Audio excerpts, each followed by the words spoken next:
Like I said, so many things have changed. You spent the last couple of years with Impact Wrestling. Like mere weeks after we spoke, right? You were there, and I believe you were embracing Scott D'Amore in the middle of the ring. Yeah, it was completely unexpected. It was the best moment of my wrestling career. It was my friends were there, my family was there, my wife. You know, we were wrestling at the Wrestling Revolver in Dayton, Ohio, and it was no surrender.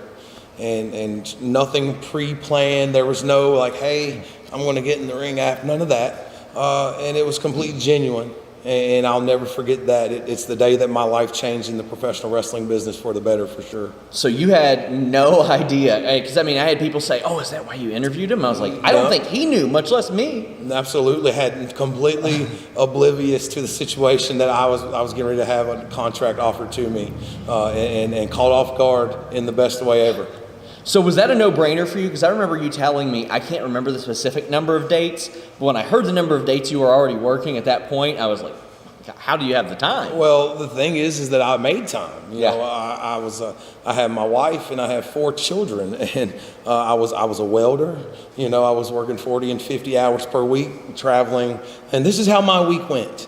I would be off Monday, but I would work my shoot job.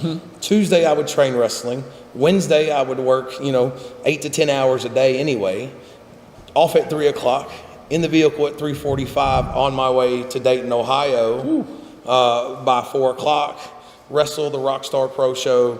Back home by 1 a.m. Back up by 5 a.m. Back off by 3 in the vehicle to go to Ian Rotten's on Thursday.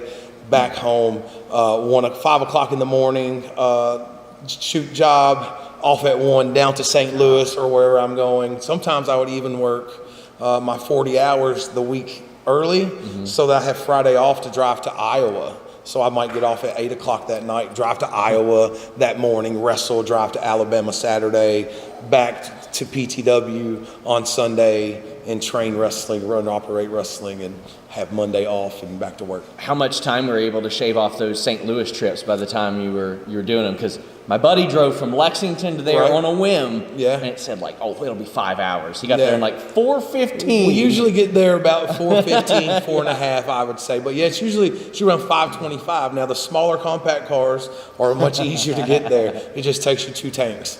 So you got that offer from Impact Wrestling. How did that affect your schedule in those first few months? Because as we all know, once February, March hit, everybody's schedule got impacted. Of course, yes. It impacted me. When I first got signed, I was still welding, and then for about 8 months from there, my wife is really good at a job that she does. She works for Humana, and she's very, very, very talented.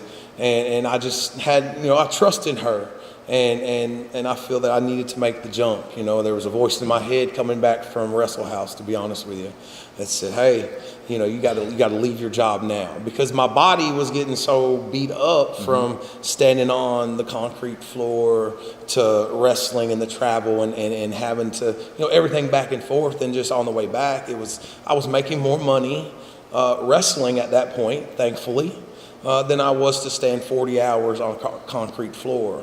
And my wife was right by my side as always, and she stepped right up, and she took some funds maybe that we thought we would lose, and we're just a team, man, and I can't be more happy and more blessed to have Paige Jones by my side. I can tell you right now, looking at you, you look 10 years younger right now than you did in 2019 when I saw you. Yeah, man, I'd say I've had a lot more time to take care of myself, and that's the most important thing, not only physically but mentally as well. And it took me to a part of my life that I thought there would be a decision that I would never make or have to make, that I believe and betted on myself enough that I made the decision and choice to say, hey, I appreciate it, but thank you, and it's time for me to go.